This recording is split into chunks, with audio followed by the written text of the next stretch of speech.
संघशताब्दी पूर्तीनिमित्त विद्याभारती अखिल भारतीय शिक्षा संस्थेने आयोजित सप्तशक्ती संगम हा कार्यक्रम आयोजित केला होता। ठाणे शहर आणि जनरल एज्युकेशन इन्स्टिट्यूटची प्राथमिक शाळा ठाणे यांच्या संयुक्त विद्यमाने कार्यक्रम संपन्न झाला। नवयुग का नवविचार या गीताने कार्यक्रमाची सुरुवात झाली। त्यानंतर उपस्थित मान्यवरांनी दीपप्रज्वलन केलं। सौ गंधाली जोशी यांनी वंदन म्हणून कार्यक्रमाची सुरुवात केली। कार्यक्रमाच्या प्रमुख पाहुण्या म्हणून अंजली ढोबाळे, वक्त्या अपर्णा कुलकर्णी तसेच वक्त्या वैद्या सौ स्वाती कर्वे, शाळेतील शिक्षिका श्रीमती अरुणा पाटील या सर्वांचा परिचय सौ ममता वाकडीकर यांनी केला। कार्यक्रमाच्या प्रास्ताविकात अमृता फडके यांनी सप्तशक्ती संगम या नावाची उकल केली तसेच विद्याभारतीच्या कार्याचा परिचय करून दिला।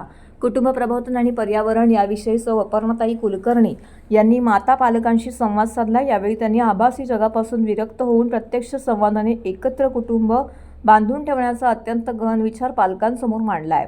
तसेच पर्यावरणपूरक जीवनासाठी प्रोत्साहित केले। तसेच त्यांच्या विषय मांडणीतील खेळ, चर्चा, प्रश्नोत्तरे यांची छान सांगड घातली।